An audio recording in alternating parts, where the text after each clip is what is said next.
Hello, everybody, and welcome to Ring Post Radio, the only podcast. I'm your host, Ryan Knightsey, and with me, as always, is the man, the myth, the legend, Scotty Edwards. Scotty, how are you doing? This fine. We returned the mornings. Our flags stone. That's a type of rock ship. Nope, that's another podcast. Our grand return to our.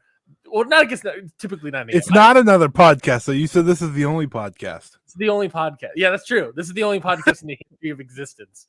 Scotty, how you doing on this fine Sunday morn? I'm doing great. We have a big show to talk about, so that's always fun. It's the morning, like you said, but also a little bit later than we usually start because why would Ring Post Radio be consistent with their live times? But yeah, I'm just vibing in a good mood. It's nice out. It's not hot anymore.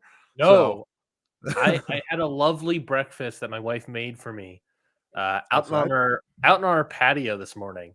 Outside, it was 68 degrees in the morning. I was just hoping you ate it out of the grass. Leaves were starting to fall down out of the trees. Our cats are walking all about. The fall leaves were starting to fall. Yeah, the fall leaves are starting to spring out of the trees. It's a cool 60 here, which is my peak temperature. Like that is my favorite temperature. Brought the dogs out. Now we're here to talk wrestling indoors. Yes, we got a crap ton of stuff to talk about here today. Obviously, we're going to discuss AEW All Out, the pay-per-view. Arguably, have to. Yes, because I will argue that it is a show of the year contender, at the very least for this guy, show of the year currently. So we are going to talk about All Out momentarily. We're also going to discuss CMLL's 91st Anniversario show taking place this Friday in Arena, Mexico. Also, Stardom just announced. We did have a whole diatribe about Stardom last week, but we will discuss the card that was announced today for Namba Grand Fight. It's a fine card, I think. And I'll sprinkle in some news maybe throughout. There's a bunch of contract signings all over the place, so maybe we'll discuss some of those and give our thoughts on that. But we'll start off here. First with AEW's All Out pay-per-view taking place in the Now Arena in Hoffman Estates, Illinois. Attendance-wise, obviously lower than previous years. I think the last number I saw was 8,500 on WrestleTix versus the previous year, which I think was like 90. Was it in the United Center last year? It was in the United Center last year, but it was still like 9,000 or something like that last year. So the arena looked more filled, I think, would probably be the best bet. Let me see if I can get that attendance. It was close to selling out. Yeah, I think they had a lot of walk-up stuff. Yes, the last number WrestleTix said 14 hours ago, 8,500 is what they had. We didn't get an announced attendance via Tony Khan or even during the show, I believe. And then also after the show, Tony Khan also said that the buy rate for the pay-per-view was significantly up, was the quote he said. If you want to look at the buy rate of all, significantly up to All Out last year, 100,000 buys. So if it's significantly up from that, I think that there was a good enough draw. The gate, we'll see. In Chicago, it's an Now Arena. I know there was a lot of buy one, get one free ticket deals out there in Chicago. So we'll see how the gate looks. But if that pay-per-view number is significantly up for 100,000, I think that's a pretty good draw, and I think this main event certainly drew, and I think we got a great main event to make sure that it was worth spending your money here. So to that end, Scotty, I think we'll start the main event, but I want to ask you beforehand, what do you think of the whole show? I mentioned already, I think it's a show of the year contender. I think for right now, for me, it is my show of the year. I thought this was a fantastic outing from everybody. I don't think there was a bad match here. What did you think of AEW's All Out? It's terrible. No, I'm just kidding. No, it was a fantastic show. A great podcast would be in store if you came on and said this was terrible. Well, because you would have had no idea, because I talked it up the entire show as we were talking about all it. Through, so all through Slack. You've been like, this is great. You've been like, what? What happened? No, I thought this was a great show. 3 fantastic matches on the show. And then everything else didn't hit the lows that, like, say, a Revolution did. Like, Revolution had super high highs, right, with Ospreay and Takeshita and the Sting retirement. But it also had that, like, brutal, like, scramble match that was so bad. That shout out to Magnus. He was in that match. That's the only thing I remember. Like, so the beauty of this show, right? We have to say it. We have to say it, right? Because the low point for every AEW pay-per-view for me this year has been one certain person, and that's been Chris Jericho. He was not on the show. I never had that low point. I don't think some matches always hit as high as I hoped. Sure. But none of them sank like below my expectations, if that makes sense. So, and that comes with my expectations. Maybe for other people they did, but with my expectations they did well. And I think overall, this was a really, really good show. Definitely in the show of the year conversation, and it sets up what I think is a very exciting next steps for AEW as a whole, right? There's the angle heard around the world. There's the one. There are multiple angles heard around the world. I know. And that's beautiful. Like, that's beautiful. You want a lot of talk coming out of a show. I think with AEW pay-per-views, it's always, there's so many great matches. There's such a great show. But there's a real follow-up now from multiple things that I can't wait to see on Wednesday, like that they have to follow up on. I watched 2 people almost get murdered on this show. That's insane. If I had a dime or I have a penny, I'd have only 2, but that's pretty crazy that I'd only have 2 for an amount of murders on a wrestling show. I mean, I would argue that you had 3 or 4 if you count the women's Chicago street fight. Yeah, see, that was actually the safest. That was did you see that swanton onto Willow's head? Out of the 3 things we're talking about, that was the safest. There was a bag over someone's head. There was a needle. I can't explain how much I hate needles. Plus a chair shot. It was a good night. It was a good night, even though I'm talking about near murders. Yeah. In a kayfabe sense. Obviously, no one was actually getting murdered. Yes, there was consent and beyond all that sort of thing.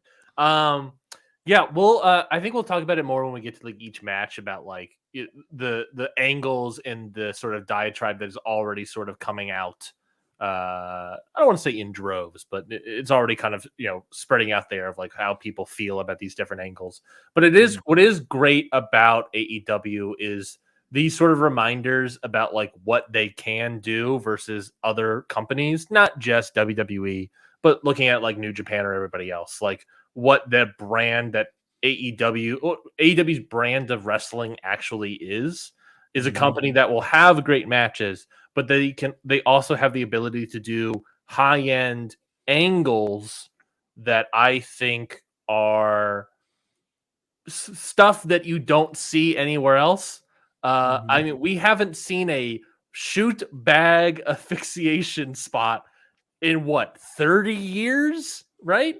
I don't think anyone else has done one, at least on a high level, in about 30 years. Not that I can remember, since Terry Funk Flair, obviously, that being the tribute there. The arson angle, obviously, people comparing to Randy Orton, all these sort of things, and obviously other companies have done those sort of stuff. But I think the sort of follow up in the sort of steel cage and the violence that was in that is, obviously the finish of that match is something that no other company is really going to do. I think it's these sort of reminders of what AEW can achieve and when they're firing all cylinders, what that looks like. And to me, last night is what that looks like. I think it was great. So yeah, let's talk about the card itself. I think we'll just start off with the main event because there's a lot of different talking points, but I think the main event will have a lot of it. So the main event, of course, being the lights out steel cage match between Adam Page and Swerve Strickland. Adam Page gets the win after 31 minutes and 22 seconds, following a shoot needle spot into a chair shot to the head, knocking out Swerve Strickland and causing the referee to call it a knockout. and Adam Page gets the win as he sort of shows signs of regret on the stage and then says, no, F that. And then just sort of laughs maniacally like he's finally lost it and achieved all of his dreams of destroying Swerve Strickland. So what did you think about the main event here for All Out? I thought it was fantastic. It made it to the levels of violence that I hoped for without having to try to top the Texas Death Match, if that makes sense. It was very different from that match. It was very personal. It was like everything had thought put into it. I thought like throughout the match, everything happened for a purpose. And I think the reason I liked the match so much was because of that, and also the violence and the brutality that came with it. Just what these two were willing to go through in this match is absolutely insane. Like, yeah, there was a lot of blood and whatnot in Texas Death Match, but this had moments where I think they just felt way more pain. Like that power bomb onto the cinder block might have been the worst bump I've seen anyone take in wrestling this year. That was awful. Like truly awful, because I don't know. I feel like if you've ever had your back hurt for any reason, shape, or form, you know that sucked. You know, and I was like, when I watched it, I was like, nope. And then the needle also, but that's a different no thank you reason. The methodical nature of the violence compared to the Texas Death. I said this to you in Slack, is that I think like the Texas Death in a lot of ways compares to the Chicago street fight we saw tonight, where it was more high spotty, I guess you could say, right? Like, more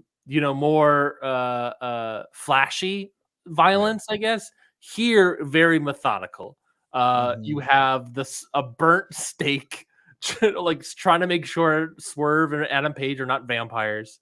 You got syringes and needles. You got shoot cinder blocks. It looked like and sounded like and felt like it looked like. I saw Hangman's back after the vertebraker. That was a shoot cinder block. That was nasty. When I saw the scrapes on his back, I was like, I know what that feels like. I think we've all like hit like a stone or a cinder block like that, and you just feel that on your hands or whatever. You just know what that feels like, and if you like do anything slightly wrong with that, it's gonna hurt. Well, they did it. They did a vertebraker onto it. It was disgusting. But like you said, like this is different from the Texas Death purpose. This is not the high spots. This is the methodical, painful, thought out match that I think really hit. I think I would take the Texas Death Match between these two over this, but this is still like absolutely fantastic main event. In all the worst ways, if that makes sense. Like, like they went in there to make people uncomfortable and they nailed it. Because I think that's what they set up. And obviously what they set up in part being the year-long feud that this was, but obviously coming off of a arson angle with Adam Page burning down the house that was Swerve's childhood home. And we can talk about that if you like, the sort of backlash or thoughts that people have about the arson angle. Oh, you mean the best segment AEW's ever done? Yeah, I don't need to debate over that. Yeah, I thought the segment was great. I thought it perfectly showcased and defined the current Adam Page character and cemented the heel turn, because the entire time he was like a self-righteous babyface, and that was the moment where he crossed the line and went TNA? to heel. Sorry. Yeah, he went to TNA. And not only that, it was reflected obviously in the lore of the tunnels, where the entire time he's been coming out the babyface tunnel, and here he finally came out the heel tunnel. Right? So like it's that idea has cemented. And yes, there's the ideas of the negative the comments from people of, what are we going to do with like people doing convicted criminal activities in a wrestling world. And who how gives a shit? This breaks the world of AEW. I disagree that breaks. I don't. Sorry, it's not a bracelet. Okay, what do you want? God, who cares? Like, I think people think about it way too much. You're watching wrestling for entertainment purposes, nothing more. Okay, this isn't real life. Newsflash: this isn't real life. Hangman Page and Swerve don't actually despise each other. They're playing characters on a show. I hate to do that whole thing, but like, I feel like people just like to like make this real life for some reason. It's not. The criminal activities of like, I think when people are like, he's committing arson, shouldn't he be arrested and all these sort of stuff, to me feels like an Irish whip doesn't actually do anything. Right. It's like the same talking points for me. You're absolutely right. I think like the funniest thing to me is I watch this match, right? And I see the bumps they take. I was like, this is gonna get more like the needle thing is gonna get more people to react. And like, honestly, it should, because it's disgusting. But like, who cares? It's a wrestling angle. They burn down a house. That's not like, that's the point of the story. There's been worse things that have happened in pro wrestling that, like, angle wise, that people don't get arrested for. Okay, like, I also think like when people just, I think people also don't. I don't think people don't like AEW. Just say it. That's simple. It's simple. What I was going to say was that I think the quote unquote world of AEW is ever evolving and fluid. And I think maybe that's an issue for people. And I get that that could be an issue for people. But I also think that like when people see the world of AEW, they see it more as like a New Japan Puro, this is a pure sports sort of thing. Sure. And obviously it may have been presented as such 5 years ago, but I think it's fair to say that it's not that anymore from that 5 years ago.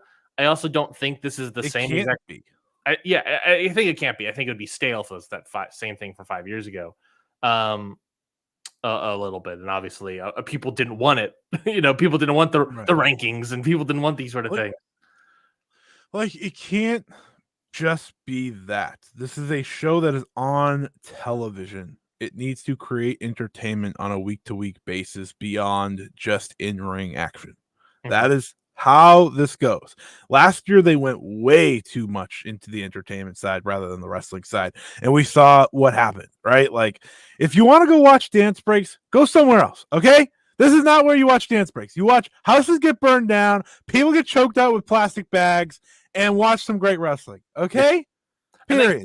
At the end of the day, what is the difference between, if they're both sports entertainment-y, what are the difference between the two arson angles and the whole MJF Cole stuff from last year? That felt one of them's good. That felt hokey. This felt cool. And the vibes alone make it acceptable in my world. Like, I remember last year through the MJF Adam Cole stuff, half the time was like WWE wouldn't do that. Like, that was half the point of like those angles they were doing. People like, I don't even think WWE would do this, which is not, I don't know, I'd argue, not a great thing to be said. This was great. Like, Hangman Page is the best storyteller in the history of AEW. I will say that with full confidence. Every time he gets to sink his teeth into something, it becomes one of the best things AEW has done. And this is the greatest feud in AEW history. Period. End of story. Done. I'm not even debating it anymore. I can't have the debate because there's been multiple matches, right? They've all hit. They've all met the spot they need to, while also bringing in like a real life feel to it. While also, it's again still entertainment. I know people can't connect the two, but like, they've established and accomplished, I think, what MJF and CM Punk had done long ago in terms of that real life feel. Sure. While keeping it between the ropes and telling that story between the ropes. And I think that's the beauty of what these two have done. And to be fair, there was an arson angle that wasn't in between the ropes. No, but I mean match wise, like, it comes down to the match. Obviously there was a little bit of fire. It's fine. Mm-hmm. And ultimately, like, the beauty of this feud is that it's never going to end. This is a feud that will last on through the years for AEW. And you're going to always be able to lean back on it. But for a while, you could take time off, and when they come back together, it's still just as heated. Yeah. And I think like a big part of like, if bringing the angle into the match, like I think a big part of why I was sort of like okay with it and wanted to sort of wait and see was this angle going to draw, right? Obviously there was people looking at the immediate crowd reactions, and people didn't like the sort of "this is arson" chants and felt that it was too comedic. Which that's I think a fair point. But ultimately, I think like the question to me was, is this going to draw? I think they sold like another couple hundred tickets based off that angle, probably. They sold 2,000. Were they at 6,000, 650, 6,500 before the? I think they were at 7,000 and they got to 9,000. So overall, well, they got to 8,500 today. But yes, yeah, but they got to 9,000 yesterday. I think Tony Khan said it. Oh, okay. We'll get. Well, look to see if I can find the updates. But yeah, I think for me, it's like I think the angle worked. I think the crowd was into it. If the buy rate was that significantly high, I think you have to immediately point at the paid Swerve stuff. And I also think you gotta honestly try new things for this company, but your attendance and all these ratings and all these sort of things are starting to fall. You need to do something different. Because burn obviously more houses down, choke out more people with plastic bags. Yeah, I think more needles. Yeah. The judgment of whether or not all of those sort of things works are based off the buy rate and attendance for this pay-per-view, and then for the bag stuff, Dynamite on Wednesday, right? I think all of that follow-up is I think they've checked off the 2 first points just based on what Tony Khan has said. And I was into it. I mean, bringing back to the match, I thought the main event match was extremely violent. It was way more brutal, whereas the Texas Death Match was way bloodier. This violence didn't like. This was the kind of violence that wasn't external violence in terms of like a lot of blood. Arguably, Scotty, this match doesn't really need blood. Still very much into it. Blood's still very good. But to me, what this match really needed, and I think they achieved, was the scrapes and scars and bruising to show more of an internal damage than anything else. And I think they obviously achieved that. Adam Page is back looking worse for wear. I think that was the sort of real signifying for me. And I think they really achieved what they set out to do in the match, in the story. And the follow-up is fascinating. Obviously, Adam Page is now, I think, the number one heel in this company, arguably. Well, Moxley's probably up there. But at least the number one solo act heel in this company. And Swerve gets knocked out via chair shot to the head, something that is uber protected for obvious reasons. So, yeah. I loved the finish to this match because, one, it's a lights out match. I feel like in lights out matches, if you're just pinning your opponent, it almost feels wrong, because the idea of the lights out match is this feud that goes above and beyond. Like, we can't sanction this type of thing, and I think that's what they showed in this match. Like, there was a reason you couldn't sanction this match, of course, again, in kayfabe, in story. And the end of it is like the most jaw-dropping type finish I think they could have given you, which was taking out the grill, putting the needle into his mouth, and then smashing his head with the loudest possible chair shot, and him just being out. By the way, before that, he's pretty much out on his legs as is. Like, this, it's not like this chair shot just knocked him out. He was essentially in the midst of being knocked out. Like, collapsing. When he got to his feet, right, he collapsed, and Hangman went to that extra limit, right? He went past his own limits in many ways. It's the story that it's just, shout out TNA. The story when, you see him get to the top of the ramp, he celebrates first, and then it's the dread of when he starts to walk back towards the ring. People start to freak out, and then when they close in on his face, you could kind of see him realizing, like, what did I do? Type thing. It's like, I think that's the beauty of the Hangman character. And it's one that I will say it again. Listen, I know the Moxley stuff is hot all of a sudden. I know he is the big bad mean guy. I still think Hangman Page should be the one taking out Bryan Danielson. Yeah. I've stayed that way. I'm gonna stay that way moving forward. I think Danielson overcoming Mox. I don't need another Moxley title reign. Like, I'm excited for Moxley. No, I'm not gonna say no. I'm excited for Moxley and this new thing he's doing. But I think we're overly ready for Hangman to get that belt again. And with this current character, him taking out Danielson just feels right. And that doesn't have to happen for another couple months, mostly because I'm not trying to send Danielson away personally. I'm guessing Moxley happens at Wrestle Dream and Darby are obviously that Grand Slam. So we'll see. I think the one thing that I sit here saying is what is next for Hangman? Because Swerve's out. Dave reported that Swerve's taking time off, obviously. Yes, he should. I think he's earned it. guy got destroyed anyway, so. And he's definitely earned it. This show's going to miss Swerve a lot. That's the one thing I'm going to say about AEW right now. It's going to miss Swerve a lot. His which is an easy compliment to where Swerve has become, how high Swerve has become in this company. Yeah, he's just felt like in another universe compared to everyone else on this roster in terms of character and aura. I know people don't like to use that word, but he has it. And him not being on the shows will be felt, but whenever he comes back, it's going to be awesome. But I don't know what's next for Hangman. Well, what is an Adam Page that has achieved finality victory versus his arch rival Swerve, who is now fully realized, the idea of coming out and going back to the ring and maybe that realization of oh man, what have I done? And then saying screw that and being I'm doubling down on the heel persona. I think it was a great visual. But yeah, what does that look like without Swerve? How does that manifest? How does that continue? Does he try to go back to being I'm good guy Swerve, Adam Page all of a sudden? That's out of my system, or is he going to continue this and continue gripes with other people? How can this be spun off? And that makes me excited for the future.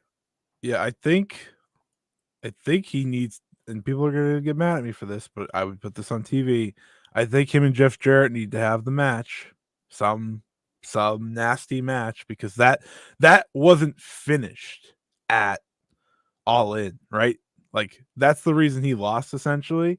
I think he needs to, just do a quick, not quick, but do a few week story to get to that match and that payoff. And now he takes out two guys by the end of that. And then it's okay, we could set him up for either a title or a big feud with someone else. Maybe he just destroys the conglomeration. I don't know. I'm just thinking of how do you prolong a guy who feels like the only destination should be the world title right now? Yeah, because I was running through my head of other titles, and it's well, obviously Ospreay Ricochet is down the line. Right. You could do Page Ospreay first before Ricochet, because that story was set up as Ricochet needs a bunch of wins. Sure. And Page feels like he's closer to a title shot than anything else. There's the Okada angle, which they've kind of done a little bit, but I think that will certainly cement a babyface for Okada. It seems like Takeshita is kind of taking that spot. Agreed. There's tag titles and trios titles, but he feels so much like a lone wolf right now that I don't think of anything there. Yeah.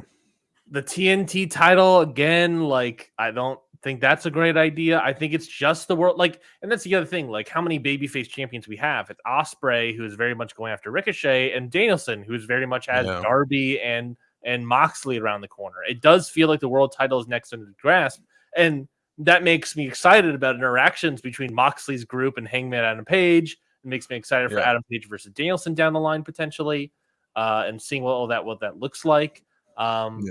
But yeah, I don't know what you do with Adam Page moving forward, but You're gonna laugh at me, but this feels like a time where Eddie Kingston's very much needed. I feel like he'd be the perfect next feud. He's not coming back; his leg's destroyed, right? Yeah. But like, he would have been the perfect like next guy to keep Hangman busy. I think as like a gatekeeper to Danielson. Yeah, like I think that would have worked really well. So like I don't know. I don't know. I mean, if you want to get serious, let's just do Hangman Mark Briscoe. Does it make sense? No, but we can make it make sense. And I want it to make sense. I need it to make sense. Like, I think Jeff Jarrett could keep him busy for a month. So if we assume this Moxley Danielson thing's going for the next month, maybe that's long enough. Yeah. You know? Yeah. That might be true. Because Jarrett's still a wide open thing. Unless you just have a babyface try to step up for Swerve. That's the type of thing you can do easily. But it's like also the question of like what baby faces exist that would want to do that, you know? It's always about the conglomeration. I keep coming back to the conglomeration because I got nothing else, you know? That's fine. That's fine with me.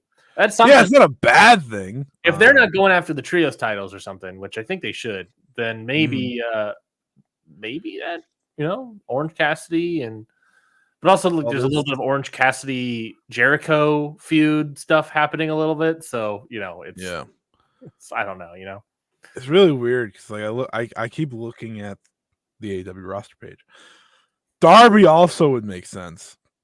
But Darby's in a title thing and dealing with that. So it's like dealing with Moxley and, you know, part of that story. So I'm very, very interested to see what they do. Do we just see him continue to fall into madness? I'm thinking that's probably the way. If Kenny Omega wanted to be healthy, that could have worked, but he's not. So, I mean, I'm sure he wants to be healthy. He's just, you know, he's working his way back. By the way, I was thinking about this while I was watching the show because they were talking about Grand Slam or whatever. And I was like, Adam Cole's almost been on an entire year. That's crazy. And we're coming up on what? It's been 9 months for Kenny. Yeah. Listen, you can feel however way you want about Adam Cole, but mix that with Kenny being gone just as long. It's a lot of star power just not around. Well, let us. Oh, I just realized the thing I was looking at was a different thing. So let's talk about the rest of the card. I think we'll go up from here. AEW World Title match: Bryan Danielson defeats Jack Perry. In 27 minutes and 53 seconds. I'll let you start first, Scotty. What did you think of this AEW World Title match? Danielson defending the title, and then obviously the angle afterwards with the BCC. Well, most of the BCC turning on Danielson and asphyxiating him. I thought the match was really good. Could have been great if we didn't have the run-in ref bump thing that kind of that felt unnecessary. It's weird because it's like that spot of the Young Bucks coming out and BCC running them off and everything.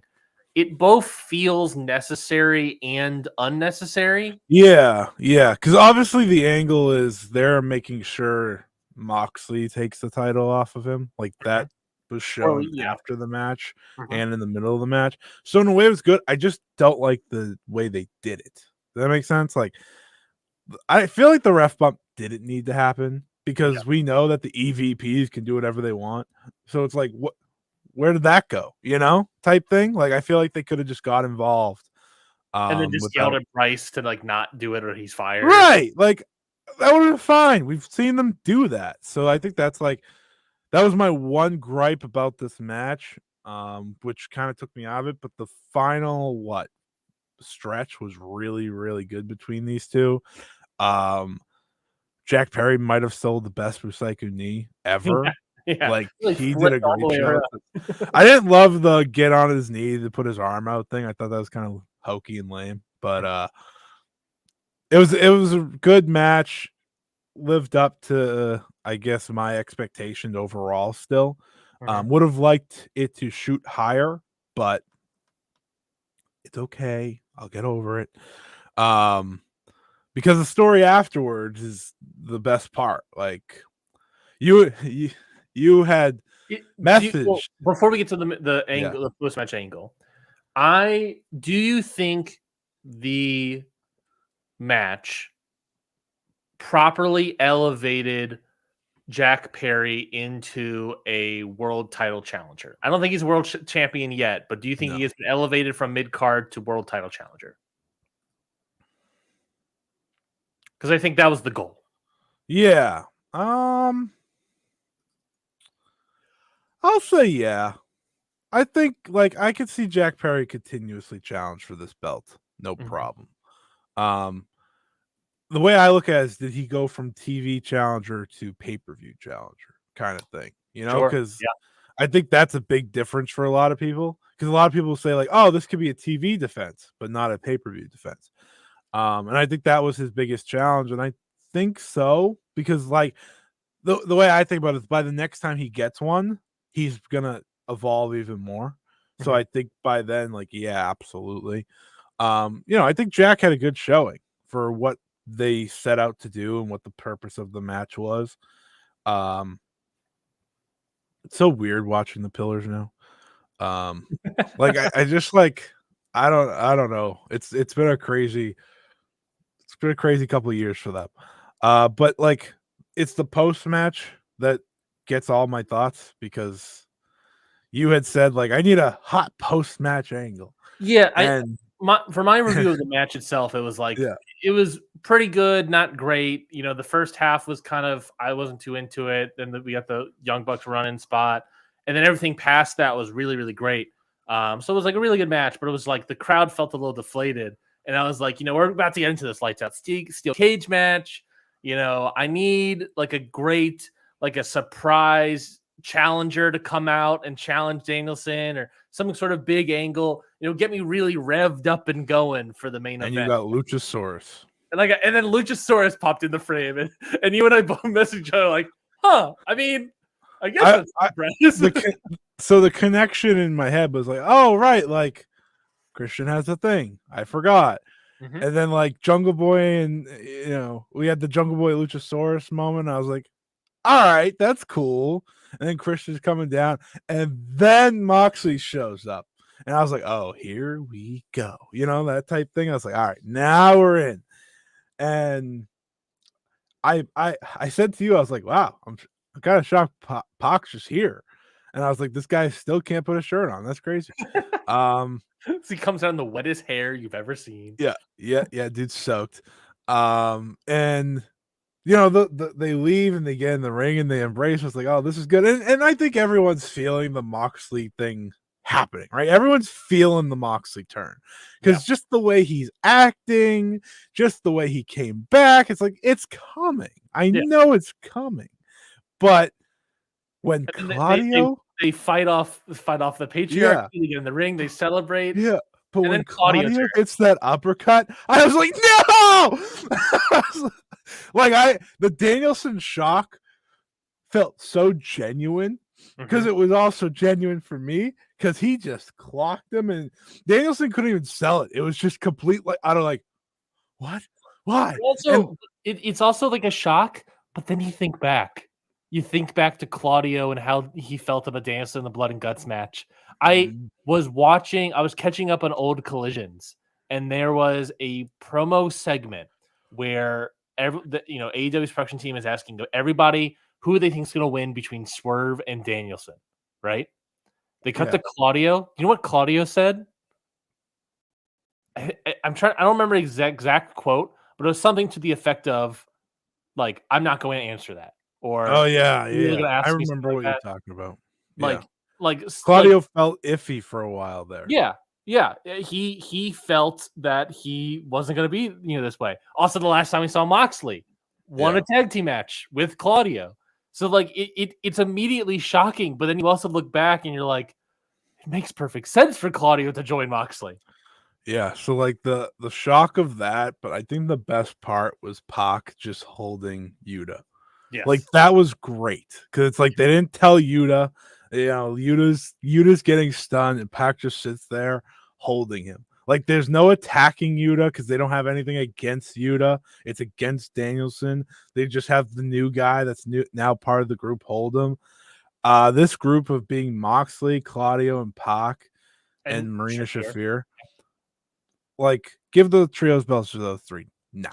Like, just let. I mean, they kind of have them. I feel like Wheeler Yuta might just have to kind of be like, here you go, because like, what else is he gonna do?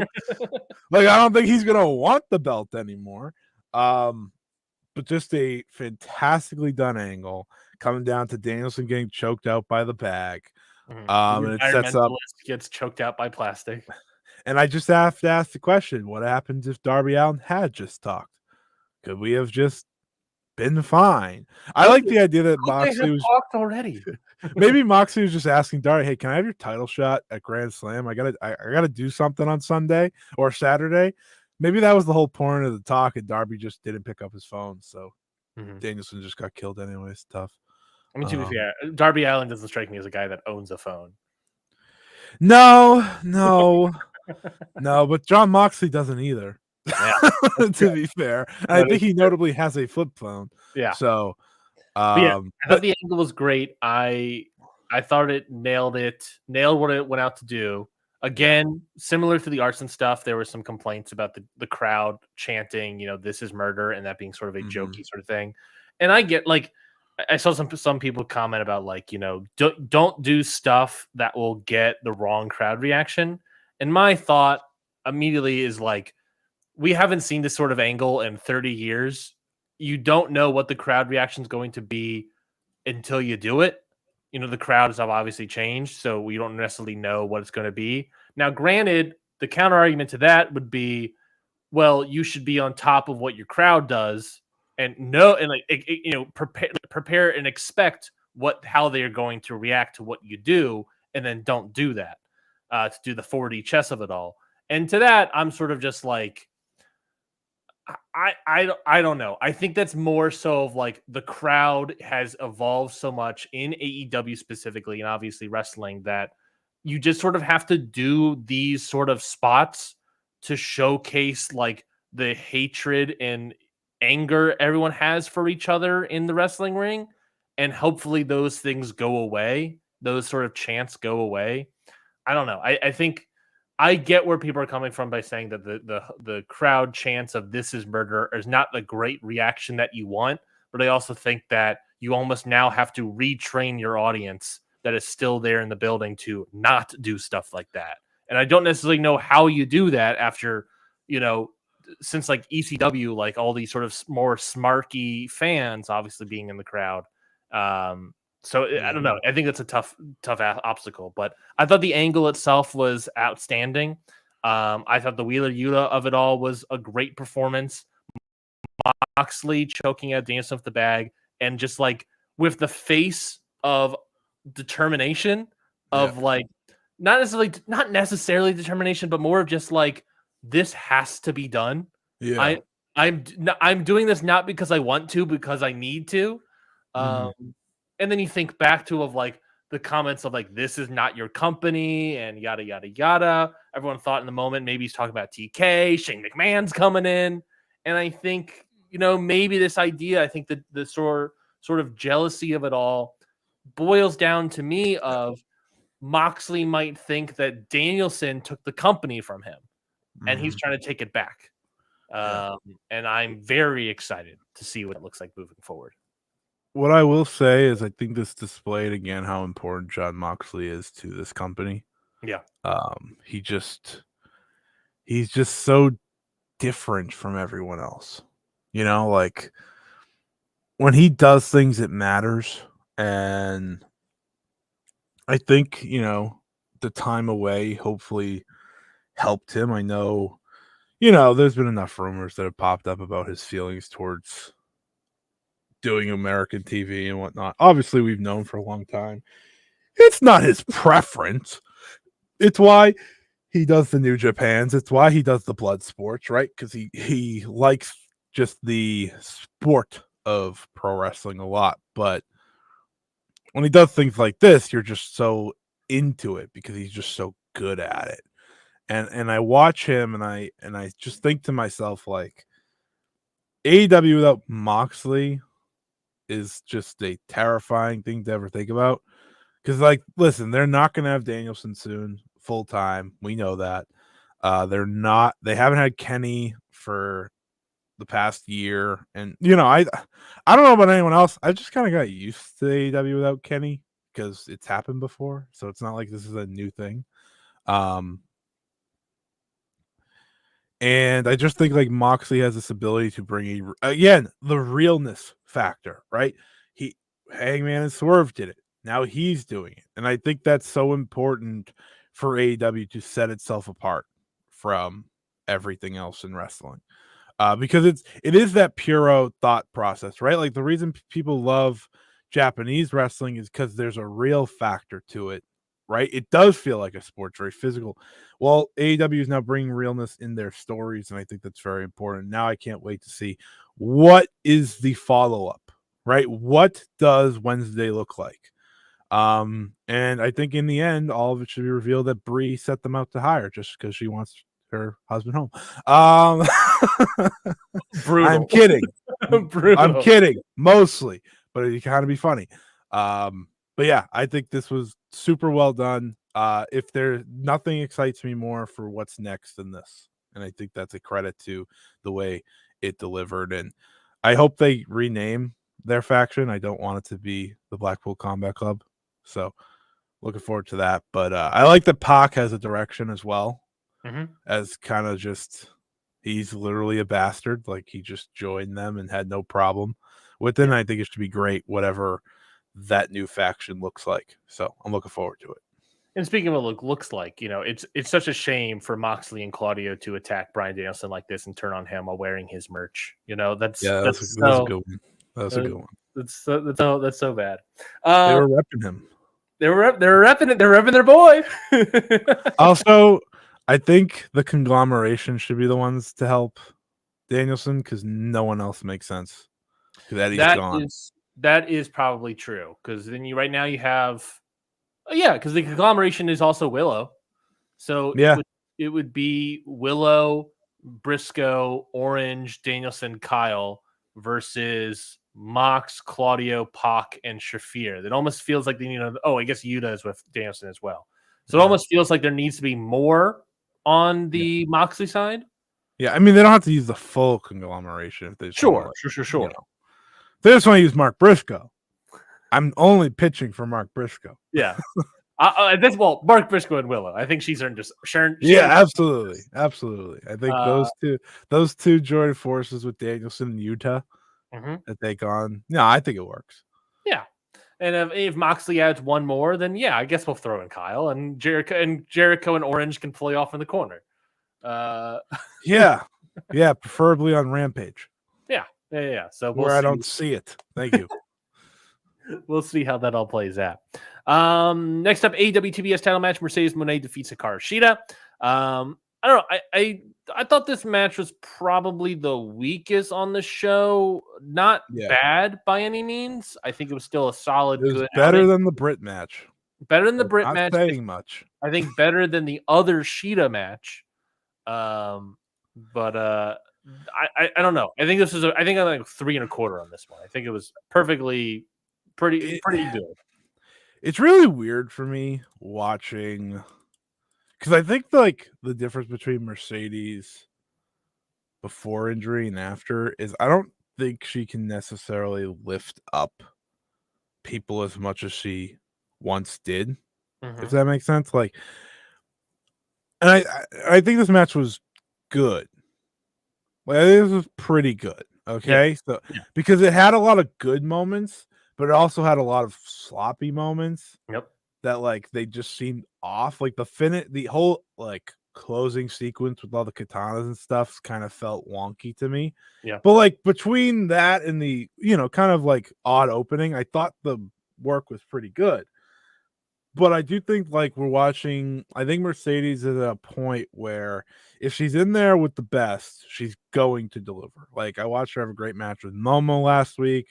Obviously, she had the Willow match and a return match, but it's against the likes of a Brit, and I understand people still love Shida, but Shida is not the same wrestler. We've talked about this, right? She's not anywhere. I think, like, I walk away from it and say to myself, like, she is not the same wrestler she was 2 years ago, and I don't know, it's just, age and whatnot and getting older or whatever. I think her like strikes and whatnot on is crisp and so on. But like this was very physical, so it brought it up in that sense. Like it can be sloppy as long as the physicality it kind of like outshines it. And I thought it did sometimes. But I think with Mercedes right now, I'm expecting her to just get the very best out of every wrestler she's in there with. And arguably she might have with Sheeta. Yeah. But like the Brit match was like, okay, she's not a miracle worker. Okay. Like she can't save us all. So I think like Mercedes is an interesting spot where like I hope the next match she has is just a big opponent. Because we already did the Sheeta match. So to me, this was not a big opponent anymore. Yeah. Because they just had done it. So it's like give her a top talent. Give her just let them go out there. Well, Rio's hurt, so she broke her arm, didn't she? I don't remember. I would have said Aminata, but they went a different direction with her. Which I guess I'm fine with. I guess I'm okay with. And I think you can agree with me. Like, I think the long-term goal is her and Athena, obviously, because they've already teased it for All in Texas. Like, those were the two that were there. Mm-hmm. And I said this to you last night. I think we're going to know who the true world champion is of the women's division. I know one is called world title, but we're going to know who the true world champion is when Jamie Hayter challenges for one. Sure. Because, like, that's going to tell me what actually matters the most here. And considering they're both heels, it works. We can't do Mercedes versus Chris Statlander, which sucks. Like that sucks more than anything. Cause like that would be the obvious next goal. And I said to you, like, you know, she could just be the tweener role, but then you pointed out Camille. I was like, damn Camille. I have to be there to ruin my hopes and dreams here. Not that I have anything against Camille. I thought Camille was a good signing. But like, I don't know what the direction is now for Mercedes because two heel champions makes this difficult. And I think that's kind of why, like, your pitch of maybe one of them losing the belt, presumably it would be Mariah, not Mercedes, is definitely a valuable one to think about. I could see them just do like Thunder Rosa. I'm pulling up the old AEW roster page. Here we go. The old Thunder Rosa, Serena Deeb, Willow's got a Willow's no. Here's the faces. Here are the faces we got. Give me 1 second. That are available. I guess Sheeta. I guess for Mariah May. Jamie Hayter. Which is obviously the big match that everyone would love to see. Is Kiera Hogan a babyface? I guess. Layla Gray. You see my point. I was already looking at this because I was like, okay, this like Nyla Aminata was not. We already did that. They already did that for Mariah, but not Renee. No, they already did it with Mercedes. Oh God, they did do it. You're right. Riho would be the perfect opponent right now for Mercedes. Honestly, yeah. Ruby Soho, if she comes back, I guess would probably come back as babyface. Maybe. Thunder Rosa is probably the best bet, unless they do a Ty Mello since she's, I believe, cleared to return. I would do Thunder Rosa. I think Thunder Rosa probably makes the most sense. I think obviously another one that obviously makes the most sense is Willow, but I don't know if they're running Willow Mercedes Moné immediately right now. And I think Willow should be world champion. I agree. I don't think she should be TBS again. She's already been TBS champion, obviously. But that does also make sense. But Thunder, I think, is probably the best bet. And I honestly think Riho's the best bet, but Thunder's probably right there. You need more faces. Well, Jamie is, but Jamie isn't happening right now. So no, and I honestly, you talk about like which one's gonna be the more important title based on what Jamie does. Yeah, I honestly, Jamie Hayter should challenge for the world title. Yeah, well, it makes the most sense, but if they don't do that, it's like, oh, yeah, they need more star power on that side. I think Jamie should, move over to that side. I think they just have it sucks to me. We'll talk about this when we get to the Willow Chris stuff. Oh, I thought of another baby face. Okay. They could do Mina. They could do Mina for Mariah. That would easily eat up some time. They could also do the same thing for Monet. I'm sure Monet would be. I mean, I'm sure Mina and Monet would be better in terms of like just give Mercedes someone that makes sense. I kind of like the idea that Mina's still like not fully sure about Mariah, and they like, they're kind of friends. And she's like, oh, go for the TBS, and she fails or whatever, and then that's when she turns on Mina because she fails or something, and then they can kind of branch off into that eventually. Though Mina's in and out, so that's also makes it tough. So Connor in the chat, not that I'm saying it would be a really good match, but would they go with Deonna Purrazzo at Full Gear? I believe it's New Jersey. They obviously like to do hometown people, but again, that's a heel against another heel. He just wrote, forgot Deanna's a heel. Sorry. They just turned her heel. Yeah, that's why I think part of what they really need to do. I would take the title off Mariah May at some point soon, because a lot of her title win was Journey rather than anything else, and her winning the title elevates her automatically. And so I think, I think you can get away with taking the title off of her soon. And there are so many great heels on the women's division that I almost feel like you need to have at least a babyface champion to complement that, because you have so many people that aren't going to do anything. I guess Serena Deeb you can also count. I think she's a babyface, but there's that whole thing. Another thing about Mercedes Moné that I want to talk about is that you talk about her post injury and how her working ability has been post injury. I still think she's great. Yes, but I feel like Mercedes Moné, I've seen this mentioned from other people. I feel like it's been taking a little bit too long, and partly because of who she's been wrestling. But we need to get a great match out of Mercedes Moné, and we haven't really had a great match. I love the match with Willow. I was going to say we haven't had a great match, I think, since the Willow one. But we're taking a bit. We're taking a little bit too. I think she had a great match. It just didn't happen in AEW. Oh, good point. With you're talking about with Momo? Yeah, which she played babyface for. So, ironically enough, the funny thing about Mercedes is that I feel she's here to elevate the division, and I think she does. Yeah, naturally, like just by being there. But I think all the people she wants to wrestle aren't in this company. besides like Jamie and Athena. Mm-hmm. I think that's why she has the New Japan Strong title, so she can have those matches. Because I feel like those are just the ones that she clicks with. She wrestles a very different style, I think, in both too. Like I watched her versus Momo, and then I watched her here. I was like, this is like a different wrestler.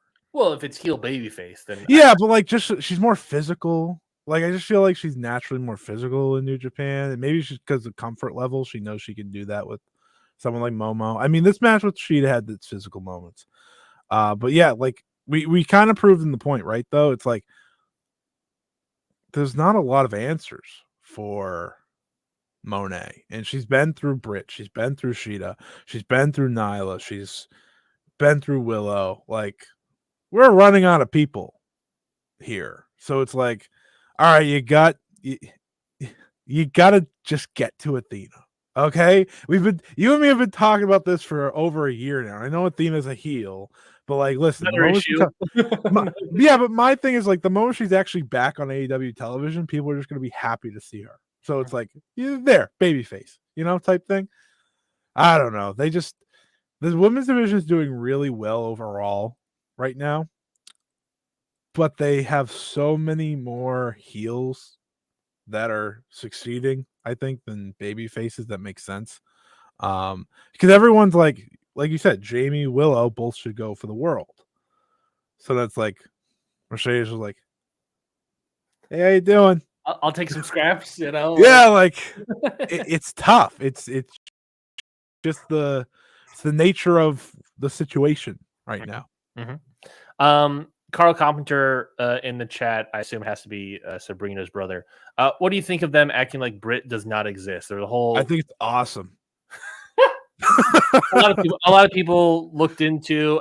I'm not looking into it too much. People asked the question to Tony Khan afterwards, and talked about it a little bit. But I'm not reading into it too much. I haven't heard anything. But I mean, do you think there's anything to read into of just like not talking about Britt? I didn't really pay attention to the commentary too much, so I didn't really notice it. I think we've reached a point where Tony Khan just maybe is finally realizing it's not worth it. With Britt? Yeah. Like there's so many headaches that come with her, I feel like. You know? And like when you drop a performance like you did, right? Like meh, it's tough. It's tough. Like they asked him about something. He put over Momo Watanabe and not Britt on the call this week. And I was like, that's what? It's like that's kind of telling, like he didn't say a single word about the Britt match. He said something about the Momo match, which by the way, one's much better than the other. I too would have done that. I think Britt Baker at this point is she already peaked for this company. She's not needed, I think, as much. I know the fear is like if you got rid of her, she goes to WWE. But like who cares? But I think that's what you're sort of describing is like a similar thing of like the Jade Cargill stuff, where it's like, what more can you do with Jade Cargill in the company? And it's like, what more can you do with Britt? Both obviously peaked, and if you wanted to, offer them not necessarily less money, but just be like, yeah, if you got a better deal with WWE, you should probably take that. I wouldn't be against it, I guess. And we've obviously seen what the roster looks like without Britt involved. I'm not the person saying fire Britt or get rid of Britt or any of these sort of things. I'm not that guy. There are those people certainly out there, but if Britt were to leave the company, I don't think it would affect the company too much. And I think that's a showcase of where the company's women's division has gone from the early days. She's a day one signing and the first female signing in AEW history, and obviously Tony Khan loves that loyalty. But at the same time, you're at a point now where the women's division's evolved so much that you really don't need her anymore. Like it has evolved beyond her, which I think is a great thing to have, honestly. Yeah. She's not the face of the division. She's not the ace of the division. She doesn't offer much, I think, like in terms of beating her at this stage for many people, unless you're going to have like, I don't know. I don't even know. We talked about earlier. Blue beater wrestling ability has been lapped a little bit by the wrestling division getting better. Yeah, I mean, they don't have a need for her anymore, and it's been that way. It's been trending that way for a while, and I think like this show shows it. Like I think Willow Nightingale is legitimately like the ace of this women's division. Like you put her in a big match, she's gonna go out there and deliver. And then Mercedes is obviously the face of the division. And then you have Mariah, you have Tony. Like the star power at the top is taken, covered. We're good. And I'm not saying you should have less stars. But what star power does Britt bring other than DMD chants at this stage? Which are good. Yeah, DMD chants are good. Yeah. Tony Storm, by the way, would be a good Mercedes Moné opponent. That's true. I've totally forgot about Tony Storm. That is true. Yeah, that would be a good one. I think long term, by the way, Camille's probably just gonna beat Mercedes or something because that's the. Well, you could do Tony Storm. Well, honestly, it's probably Tony Storm, Mariah May at Australia, but you could do Tony Storm, Moné instead. That's so far away. I know that's so far away. You could just do Mercedes and Tony. That's a bigger match. I agree. That's the biggest match in terms of name power in the division. You can do Willow Mariah. I mean, I'm not gonna say no. That's February. But let's keep it going because we're already an hour in. AEW Continental Title 4-way match. Kazuchika Okada successfully retains his title, defeating Konosuke Takeshita, Mark Briscoe, and Orange Cassidy. We sort of talked about it already. It feels like this match is really setting up the idea of Takeshita versus Okada at some point. I've seen people float around the idea of maybe that's like a semi-main or something at the Dome January 5th. I think it's the 5th, not the 3rd. Whatever that show is. I think that makes sense. I think that's a good spot to do it at. That would imply to me potentially Takeshita winning the Continental Classic, which I think also there's argument here. Being in the G1, showcasing that he did really well in the tournament. Then going into the Continental Classic, I think he's a heavy favorite to potentially win the whole thing, assuming he's in it. Match itself, I thought was pretty good. Not great again. I don't think it was a great match per se, but Mark Briscoe was obviously awesome in here in Orange doing his Orange thing. What do you think of the match? This was a lot of fun. This was exactly what I wanted it to be. I think Takeshita and Okada just happened to wrestle Dream. That's the Inoki show. That's a good point. That is a good point. The Japanese-esque show. So I think you could do that there and then do a rematch sort of angle or something after the classic. It'll be huge in Japan, so you could just easily do that at Wrestle Dynasty. I think that is the direction because I feel like it's too hot right now to just put off that long. Like this is something people are interested in. Takeshi's a babyface. Like I don't care what his character is. I watch this man wrestle and I watch how pumped these crowds get for him. He's a babyface. Okay, Don Callis, eat your heart out, buddy. You can't. They may hate you, but they love Takeshita. This was everything I wanted it to be, though. Honestly, like it was just great action, top to bottom. And most importantly, Mark Briscoe and Konosuke Takeshita didn't get pinned, which was my like one goal in this. I was like, please don't have them get pinned. I feel like I was worried about Mark. I wasn't really worried about Takeshita. I felt like I was like, okay, I think they're smart enough not to pin him here. But I thought Takeshita was the MVP of the match. If it wasn't him, it was Mark Briscoe. Like I said to you during the match, I was like, this is the match with two of my favorite AEW wrestlers, Takeshita and Mark Briscoe, as well as Okada and Orange Cassidy. And I was like, that might be a crazy thing to say out loud, but it's just the truth. But yeah, this was a lot of fun. It lived up to what you wanted this match to be, I think. Beyond like you teased the Takeshita Okada part. You didn't give it away. And I think that was the most important part of the match, really, beyond just having a good four-way with Okada obviously retaining. You don't want him to lose the belt outside of it. But damn it, I kind of wanted him to lose. Yeah, no, me too. It does feel like this entire pay-per-view has a lot of meeting expectations and or exceeding them. You know what I mean? Like nothing felt like I didn't feel like anything here like was underneath my expectations per se. For sure. Everything here was like, oh yeah, it either met it or it like greatly exceeded it. Speaking about a match that greatly exceeded expectations, Chicago Street Fight, Chris Statlander defeats Willow Nightingale 14 minutes, 57 seconds. I said this online, Scotty, and I want to know if you agree with me. I think this is easily the U.S. Women's Match of the Year currently. And I think arguably, arguably the Women's Match of the Year. I agree on the first part. I think if you did a vote, I think just based on like AEW is more known than Suri produce shows. I think this will probably get voted more than that sort of thing. But I think there's an argument to be had that it should be top 5 at the very least worldwide. That was a great match. I thought they exceeded my expectations, and I had pretty high expectations because I said if they're gonna deliver like finally one-on-one, it's gonna be a street fight. It's just kind of Willow's thing. I do think there were points where there was like a little like you kind of saw the previous singles matches where they got lost a little. And I was like, what does this happen with you two? The match is great.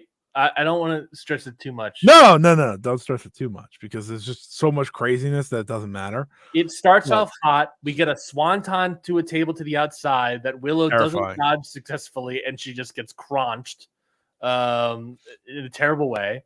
They fight to the entrance, and they do a great misdirection with Chris about to attack Willow. Yeah. Willow ducks, and as soon as you realize what she's about to do, she's already hitting Chris Statlander with a bundle of light tubes. Yeah, which was a great camera work and all that sort of stuff there.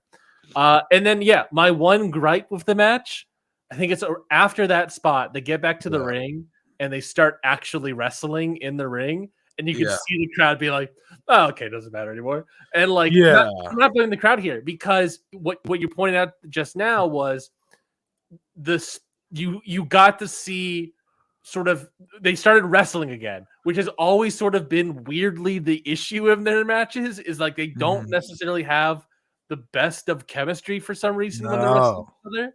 And so we saw a portion of that and there became a lull in the wrestling match to the point where crowds like, oh, okay, we can stop being excited. Yeah, it was really weird. So like I just remember watching that. I was like, what is happening? Like, they have such great chemistry and everything except when they have to wrestle straight up. I don't understand It's why. so weird. It doesn't make any sense to me. Luckily, it didn't last that long, but still. No, but it did stick with me on accident because I just was like, why? Like, you don't have to do that. But the violence and the excitement makes up for whatever that was. It's like you had the light tubes, you had the spear off the stage through the tables. Yep. You had the Russian chain. You had the disgusting swanton that I was like, oh my God. She's dead. Oh my God. Yeah. Well, I was like, that's a terrible bump, but also Willow got crunched. Like, it was bad all around for everyone. And then when they get to the chain, that was really good. And I think the finish was really good of Willow not giving up, but Chris winning. I thought that was a very well done. In terms of American Women's Match of the Year, I think I can't really think what else would be in the conversation. Probably Willow and Mercedes, and I'm trying to think of what WWE. Io and Bailey, maybe. Like, I don't think there's many other things in the combo. I think let's open up that convo. Around the, best around the world, right? Around the globe. You don't want to hear around the world. You don't want to hear around the world because I will not agree. Best around the globe, right? And we're just going to focus specifically in America, in North America. Yeah, right. That's the best way to look at it. Where does Willow rank as a wrestler in this year? In North America right now? Best around the globe, in America specifically right now. Well, I think like the two matches that are having the conversation are Willow matches, so I think that tells you all you need to know. I think Willow is probably the best, or at least most consistent in North America for women's side of things right now. You're throwing in Mexico, obviously, in the North America too. Yeah, like Vaquera's obviously great, but she's disappeared. She was probably leading it for a lot of the year, and then obviously she signed with WWE and Visa stuff, and now she's gone. Julia can make up for it in the last half of the year. We'll see. Yeah, I'm sure her and Chelsea Green will be a banger. I will be watching that though because I'm very interested to see what this looks like.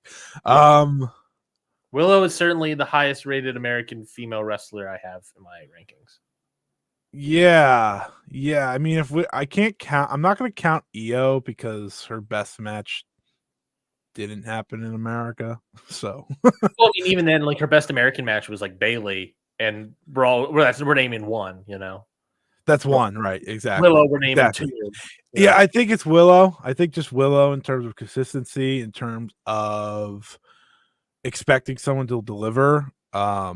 It's her over everyone. I think Athena, if she just had more matches, would probably be in the conversation. But unless it's a Ring of Honor pay-per-view, she ain't doing anything. So it's like, I think Jordan Grace is like in the conversation. But I don't think she's the number one.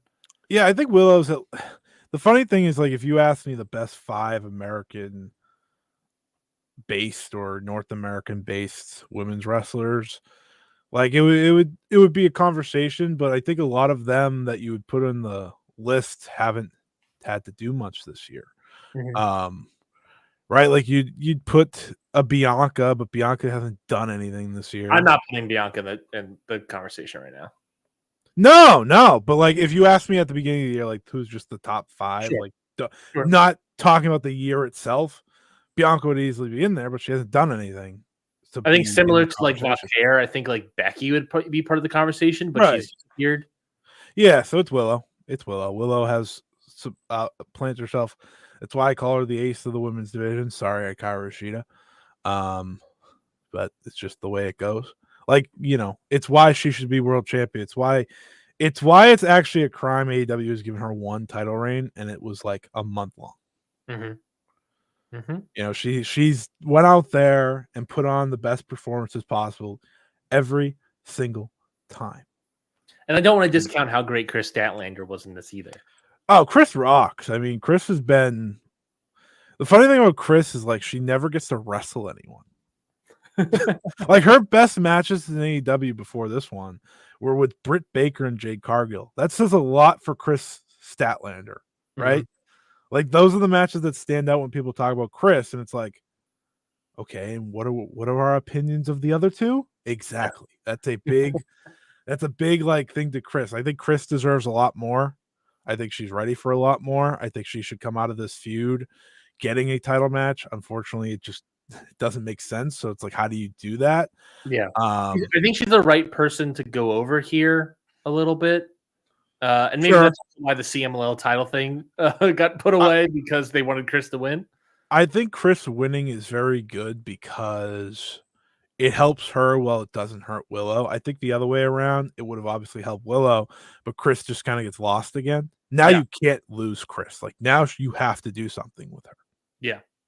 And it's a question of, and that's the problem. And I think that's the question they have right now is what is the fault? Assuming the feud here is over, which it can be. I think it can take a little break. It can take a little break. Yeah. Unless you're going to a dog collar next, which is sort of a tease with the Russian chain. No. I would love to see the world title be involved between these two in a match like that. I tease the idea of like, I think not a regular singles. Yeah, I think you could potentially do something where Willow can potentially take the title off of Mariah May sooner rather than later. Let's say like a Grand Slam that's next month. That's this month. Or what was I thinking? That Grand Slam. The 5-year anniversary show. Or they have a title Tuesday as well. One of those shows. It's like early October. Sure. I think they could do Willow, Mariah May, and Willow gets the title win. I think they can build up to that in October. And I think that could be a good idea. I don't think it necessarily hurts Mariah May to lose the title at this point. Unless they wanted to do a Toni Storm Australia February thing, then that's really long away.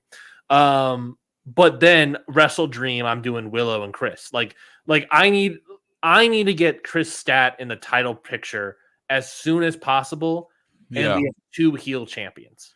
And it's a shame that she's winning this title, or winning this match. And granted, again, she can challenge Willow for her CMLL title, but she might lose that title on Friday. We'll get to that. So I need Chris to be doing something in the title picture, and it's just there's nothing she can do right now because there's 2 heels. And I think you need to put Willow in there immediately and maybe put someone else or something. You need to do something with Chris Stat. You got to take a little more time for this, but all in Texas, Willow versus Chris for the world title. Texas death. Yes. I think that is something I would consider, because then you could do Athena and Mercedes. Probably doesn't even need a title involved, honestly. I think you could just do that and no one would bat an eye. Like, you're going to put 3 women's matches on there, have that be just a big singles. Yeah. And then you can do whatever you want with the TBS by then. I think that's something I'd consider, because I think these 2 are deserving of a big spot like that. Might be too long in the future, so maybe you just do it somewhere else. But I think it's worth considering at the very least. You could even just do it in February if you wanted to in Australia, if you want to go that quickly, because then you could do Mariah Tony separately with no titles on the line, But then that's true. That to make that elevate that match out of a title match, it almost feels like that needs to be some sort of stip. Yeah, I feel like Tony's gonna be in a title match there. I agree. Much like Rhea was. Yeah.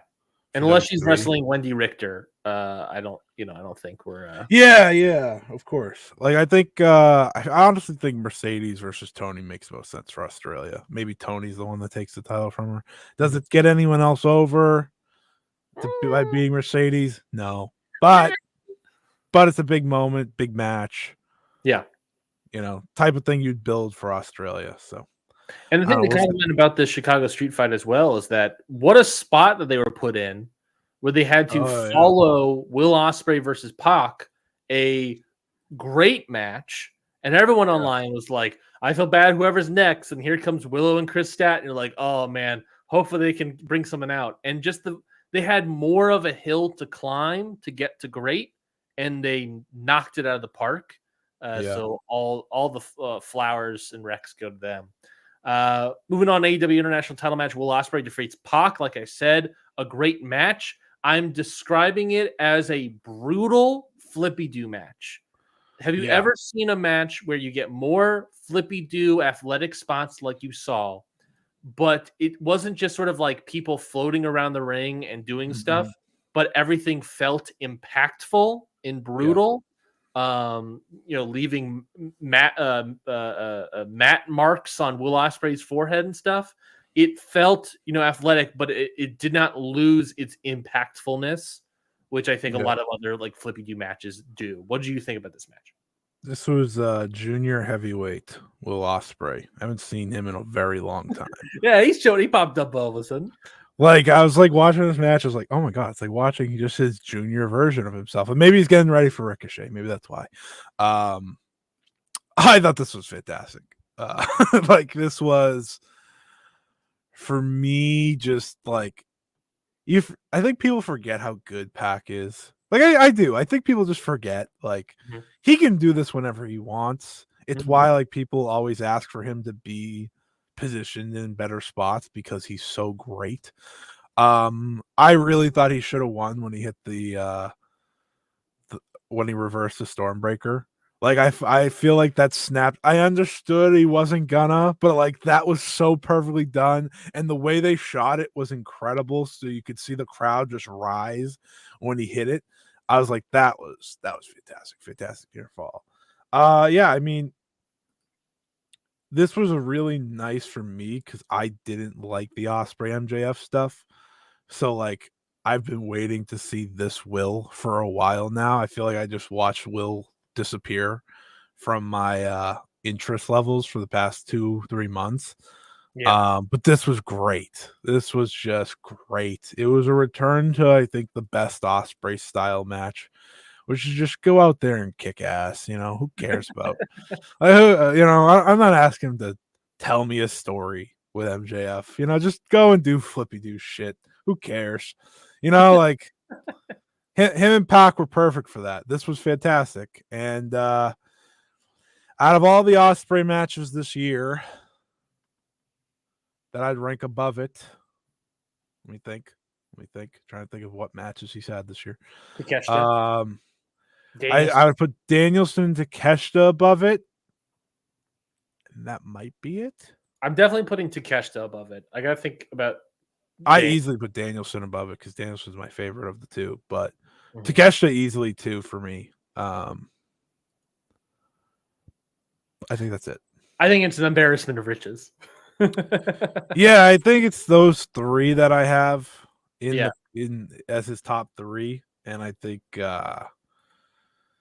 it's a credit to him, but also a credit to obviously having fantastic opponents. It's not, it's not like he's out there and doing this with Luchasaurus. No, he's out there doing this with three of the best wrestlers in the world. So I do want to see what that match looks like.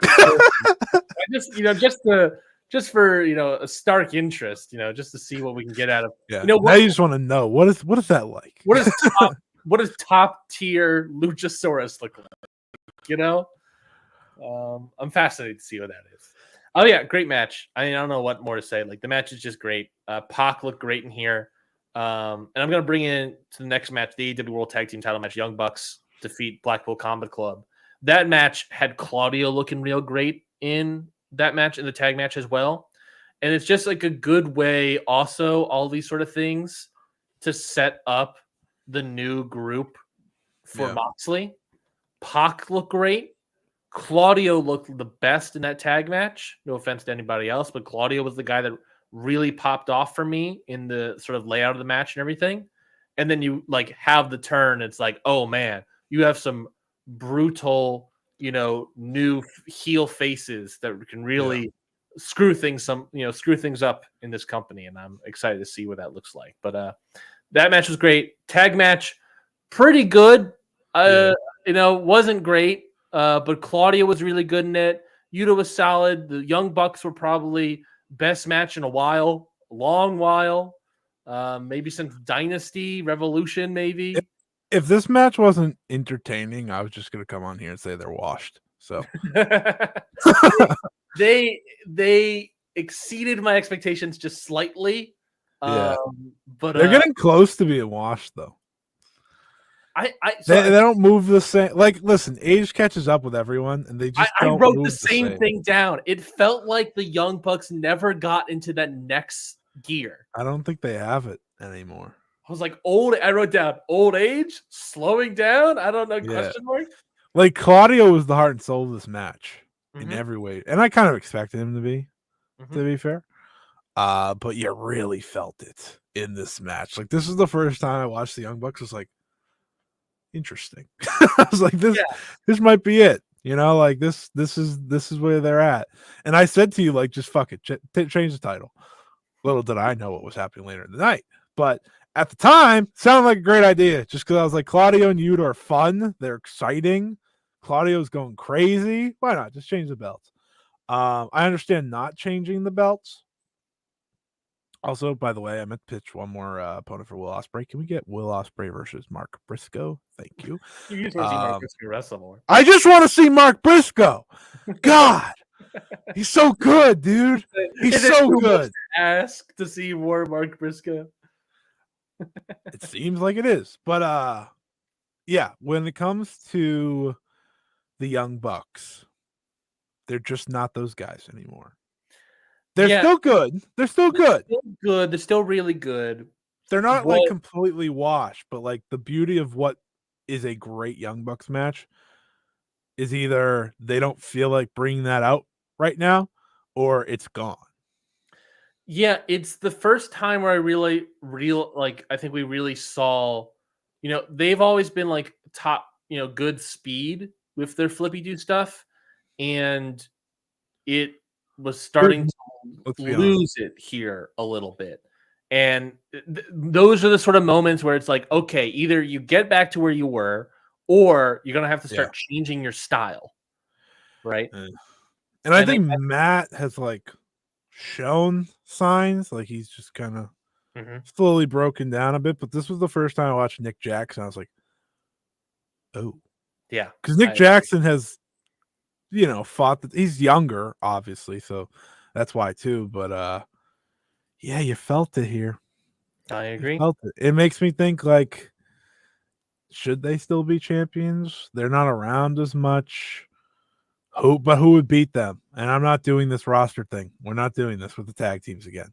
But it's like, I don't know. A lot of heels. FTR, Grizzly Young Vets. I guess FTR are heels, but are the Grizzly Young Vets on this roster? Or are they just around?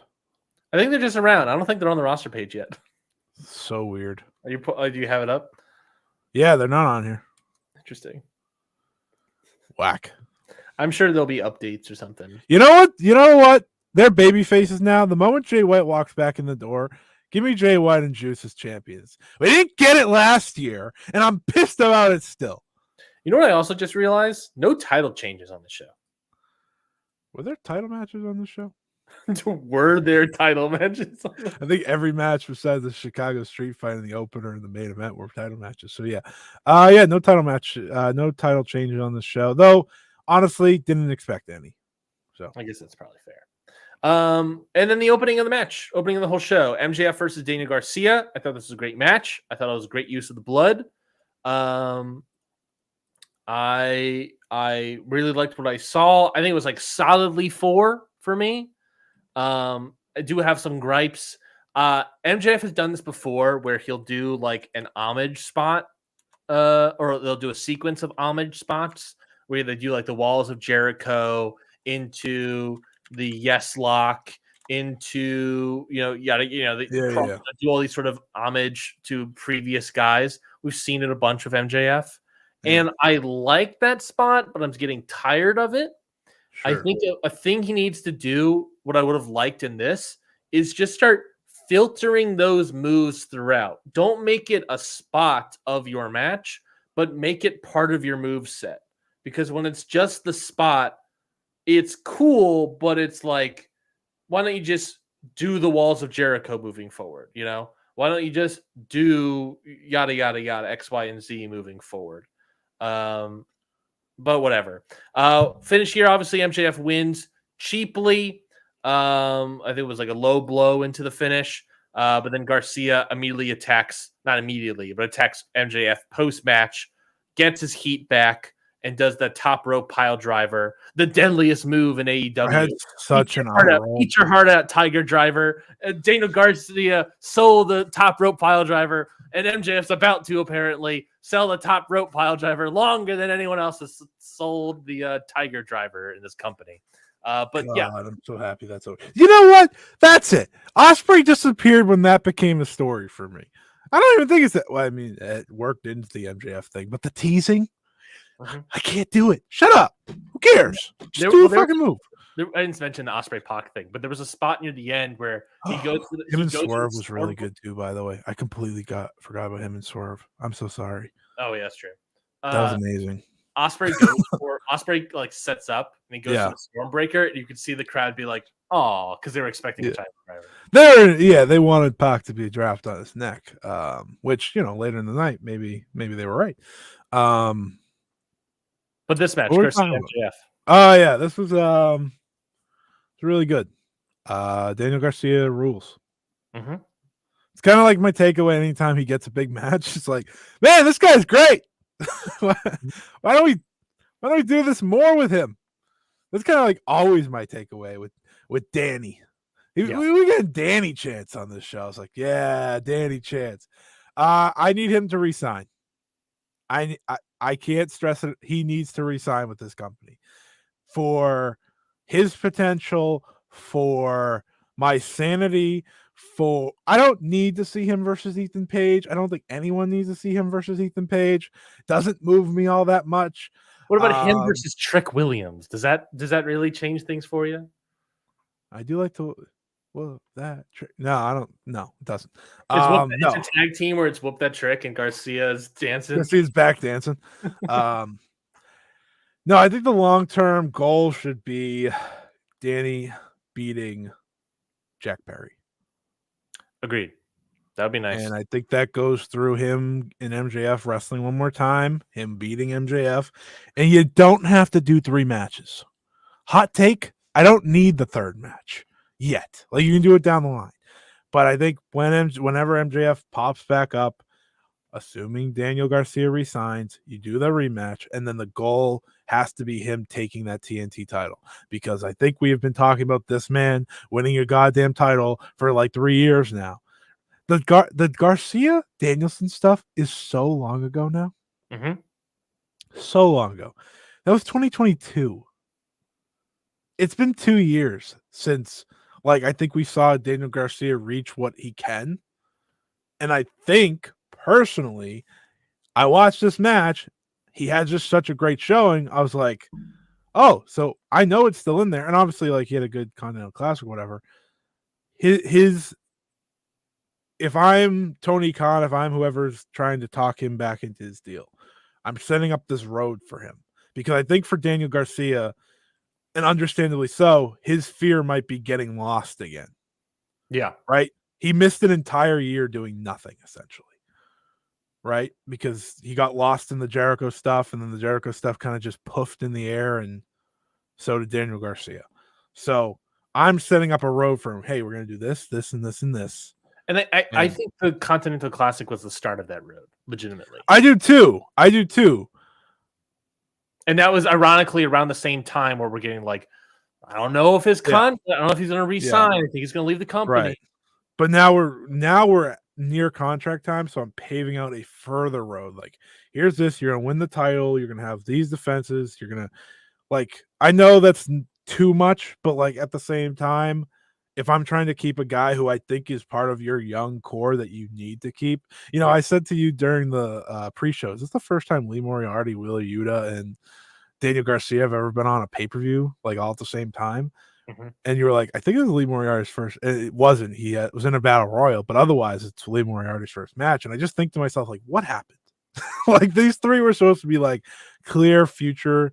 And I think they've all, like, Wheeler's done the best just because he's been connected to the right group. Yeah. But Yuta is also, I think, stalled. And yeah, for sure. I'm fascinated to see what it looks like, based off that angle and that split and everything. I'm fascinated to see what that looks like. Mm-hmm. Wheeler Yuta also missed a lot of time this year. So also true. Obviously Garcia as well. and been connected, all three of them, right? Like they all have passed the pure title.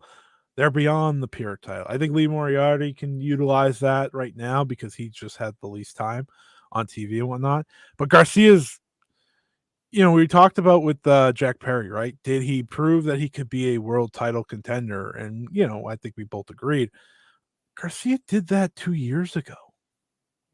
I don't think with Danielson. But I don't think that's world title contender. I think he proved years ago that he's like a solid upper mid card act. I think when he had those matches with Danielson, he proved he can be, and he just didn't do anything after that. Yeah. So that's my problem. It's like the next steps were a big spot, and instead he just faded.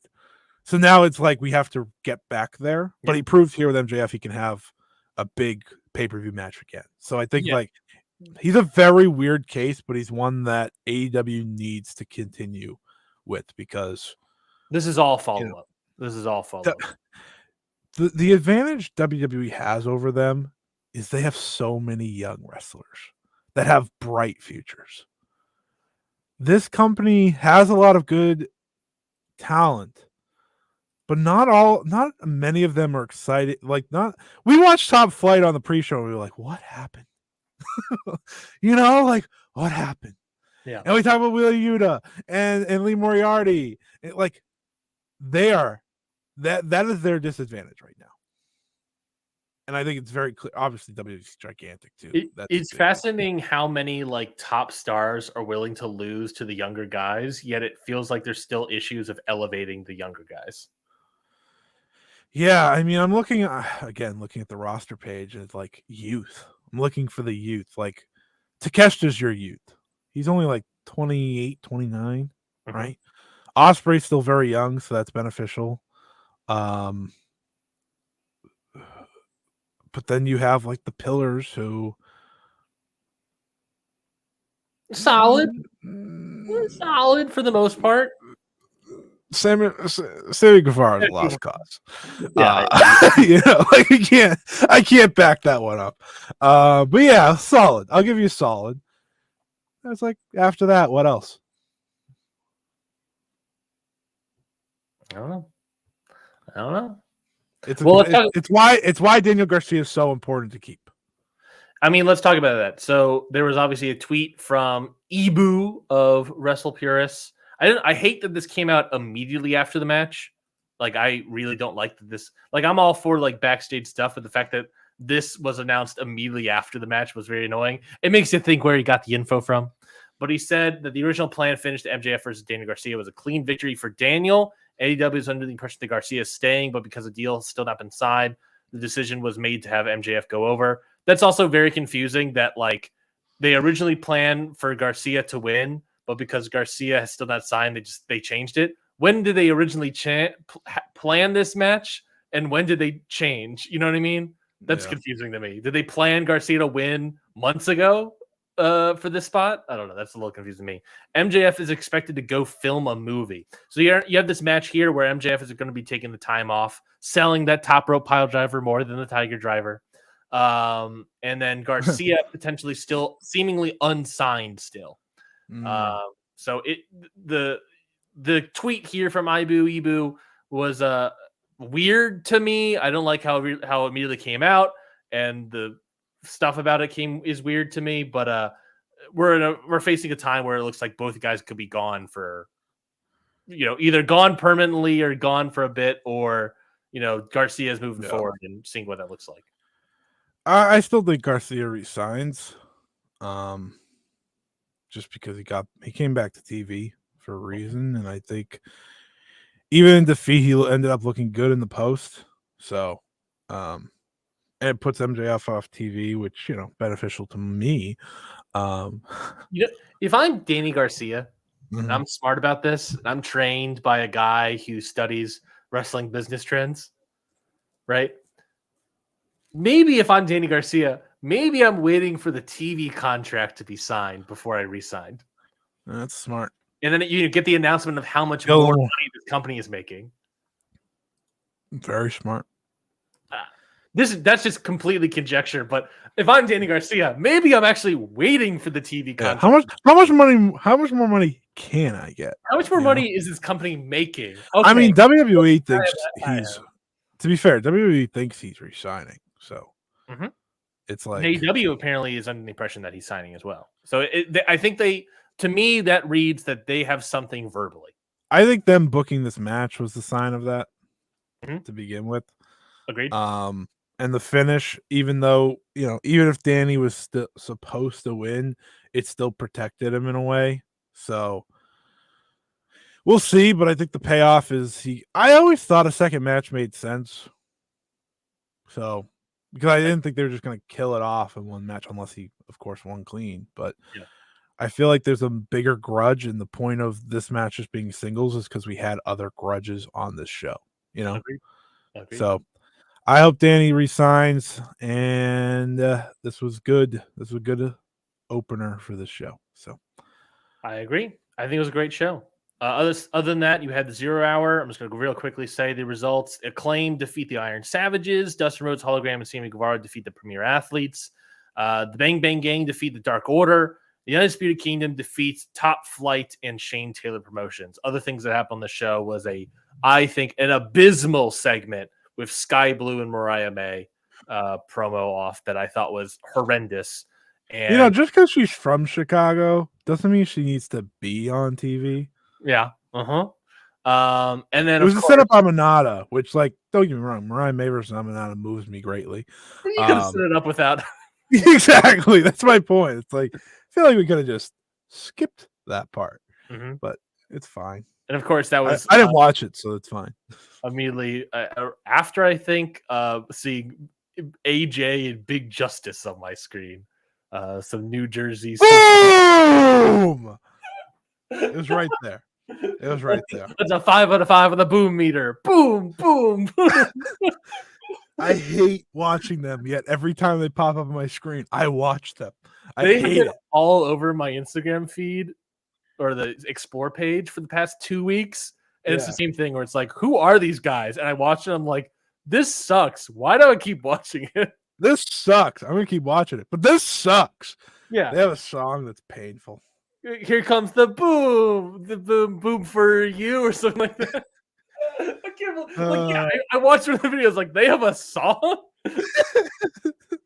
Yeah, I hate them. I hate that I know who they are. I hate the double chunk chocolate cookie. I hate all that. I hate the Rizzler. I don't like the Rizzler. Smiles the whole time. Yeah, I hate. Stop smiling. I hate the dead-eyed stare of the smiles. I hate the Rizzler. I hate knowing about the New Jersey social media scene. I hate knowing about a guy that, like, makes pizzas. That's a friends with them. We bring the boom. I hate Jersey Joe. I don't hate Jersey Joe. I enjoy Jersey Joe, but I know about him. I don't even know who half these people are, but I just know New Jersey's popping with social media these days. I think the Papa John's social Instagram guy or social media guy.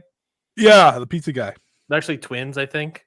Yeah. They're also in New Jersey. Yeah, that makes sense. It's like, damn. I like the original. I like the original pizza guy more. The original pizza guy. Who was the like original? that? It's the twins, but I like the one that did it first, not the other. Oh yeah. I don't know who did it first. I just assume he did it first. I didn't realize they are both. They're twins, and they both make love Papa John. uplifting Papa John's pizza making videos. I think we've lost the plot, folks. Yeah. So on the boom or doom meter, Scotty, what are you giving AEW All Out? AEW All Out. Out of what? Oh, booms. Boom. On the boom or doom meter. AEW. The same thing. We look at each other. AEW All Out. Boom. It's boom. God, I hate this. Didn't hate the show. Show was great, but show was good. All right, CMLL 91st anniversary show happening this Friday in Arena, Mexico. A solid card. I don't think a great anniversary card. Not a blow-away in years previous, but still pretty solid. I'll run it through here for you. Best Jet of 3 Falls 6-man tag team match. Los Dos Depredadores Magnus Ruggiero and Magia Blanca versus Futuro, Hombre Bala Jr., and Max Star. I think that should be a really solid, fun opener. I said this before. I'm not a big fan of Los Depredadores. I don't know what it is. No. But it should. You know what I am a big fan of? Max Star and Futuro. I'm interested. Who are you a big fan of?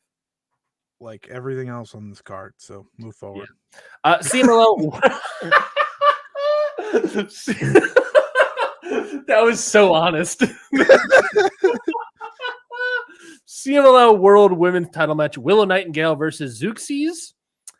Is Willow losing the title to Zeuxis? Probably. Well, potentially.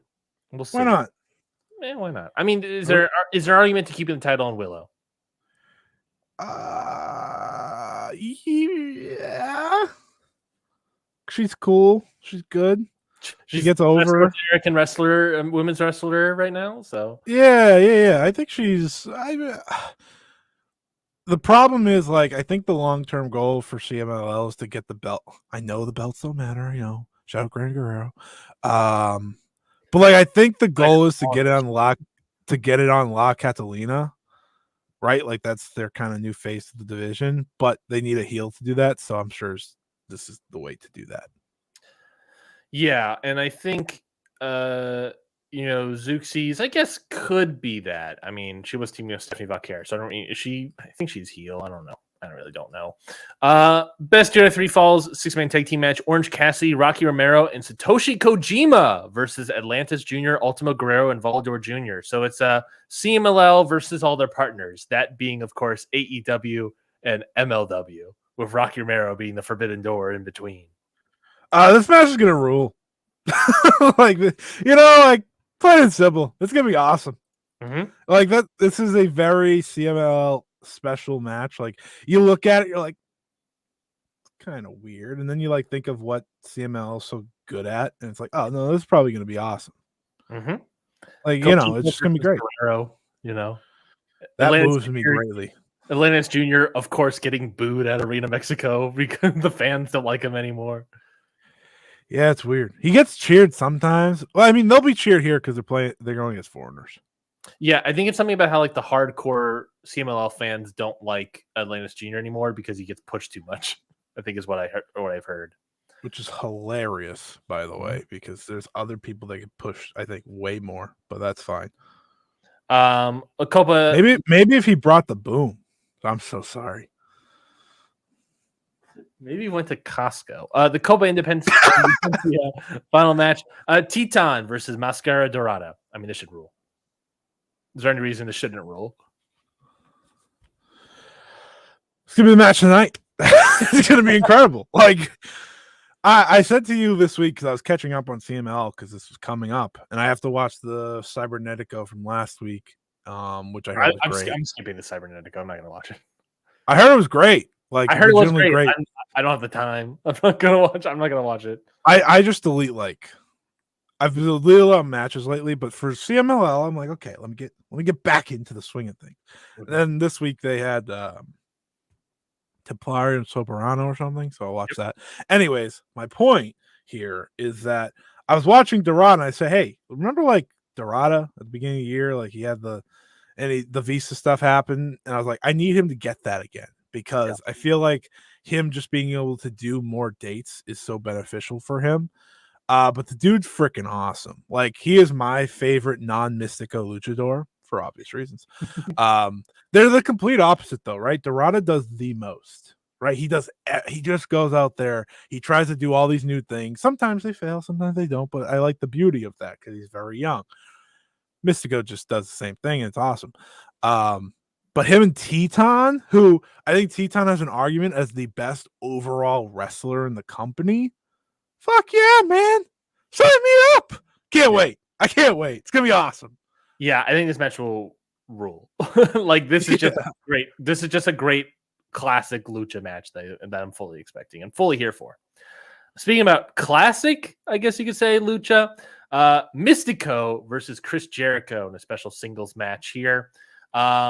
Wherever your mileage may be on Chris Jericho, I think it's undoubtable how hot this match in particular is going to be inside Arena Mexico. Heat.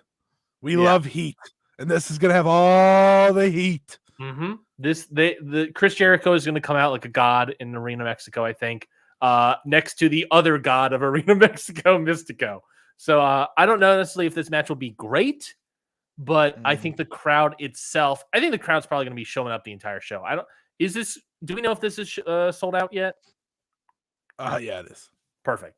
So we got another sold out arena.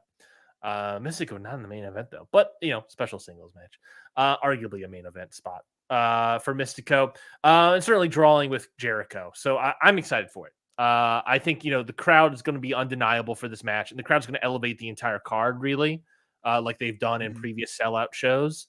And they're going to be nonstop. I mean, the amount of times Mystico is going to stop wrestling to then look at the crowd and call over his ear or point or clap. I mean, it's going to be off the charts.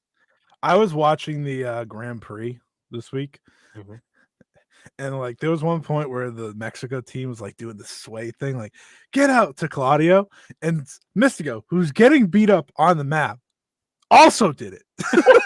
He's like, he gets up, he sits up, he goes, and then he lays back down. And I was like, this is the greatest wrestler. Like, how do you know? There's people that hate Mystico, and they're wrong. He's unreal. He's so unserious, but he's also awesome. Him versus Jericho, it's going to be the best Jericho match of the year by a lot. It's funny. I don't care. Like, my dislike for Jericho in AEW. I can't wait for this match. like Jericho, when he left WWE, he was smart. He pretty much developed his style into a lucha brawler. Yes. And like that was a lot of his Kenny match specifically. Like he was very lucha brawler-esque. So that's gonna be great here. He's gonna rip at Mystico's mask, and Mystico's gonna overcome and hit La Mystica. It's gonna be great. And he doesn't play the Hi Guys character here. He just is a dick. So yeah. Jericho's best when he's just a dick. I agree. This match should rule. And then your main event, the mask versus mask 4-way match, Valiente, Hechicero, Esfinge, and Euphoria. Everyone's putting their mask on the line. I don't believe it's elimination. I believe it's just a straight 4-way where whoever gets pinned loses their mask. Do you have any? What do you think about this match? It is one of the elimination ones. Oh, it is elimination. Okay. Yeah. So, which confuses the hell out of me. Yes. Okay. So if I recall the eliminations, it's you get eliminated, but then it's like the last two are whose masks are on the line, right? Is that how it is? Yeah. So if you get eliminated, you're safe. You actually want to get eliminated. Yeah. You want to lose in the first two, and then you want to win. You want to be a loser. Yeah. So I think it's going to come down to Hechicero, who they're trying to make a bigger star. Yep. And the old one, whoever's losing his mask between Valiente, 50 years old, or 49 years old. Yeah, I think he'll maybe be Valiente. I don't really care. I just want the match to be exciting.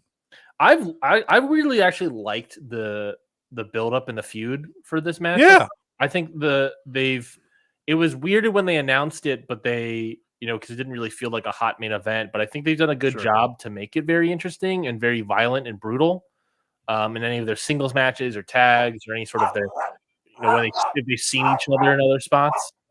Your dogs agree with me. Your dogs agree with me for sure. But I think they've done a good job to amplify a main event here, knowing that the semi-main event is really what's going to be drawing. Then I think you're right. I think it's going to come down to probably Hechicero and somebody else, probably Valiente, and then we're going to see someone have their mask ripped off. Not ripped off. Well, there's going to be a lot of mask ripping in this match for sure. There's going to be a lot of mask ripping, but someone's losing their mask.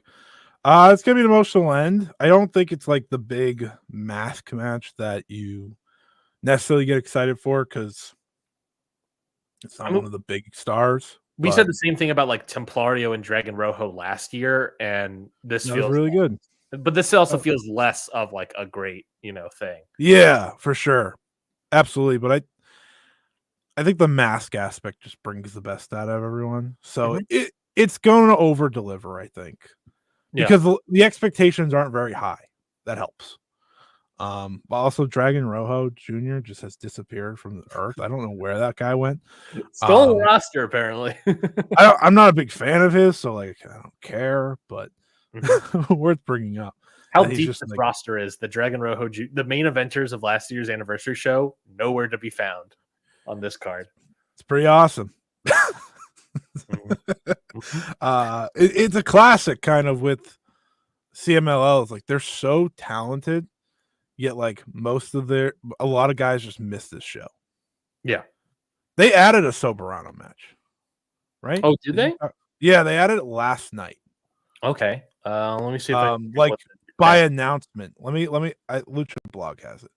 It is Neon, Star Jr., and Templario versus Angel Del Oro, Niebla Roja, and Soberano Jr. I'm into it. That's a fine little opening match. Should be a fun trios. So. Yeah, that should be a fun trio spot. I'm interested.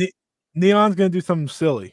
Neon's going to be great. Awesome. Templario and Soberano Jr. continue the rivalry. It won't be long either. Probably like 8 minutes of fun. So yeah, I'm into that. I think it's cool. This is a very good show.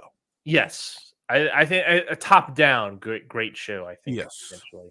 I think this is only available on the $35 tier. Well, no, it's the Friday shows.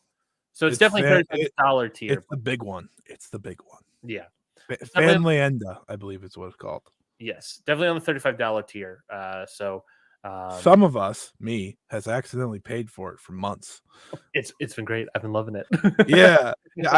The funny thing is I was like, I'll just wait till the anniversary show and then cancel it. Cause I was like because I think everything else like pops up.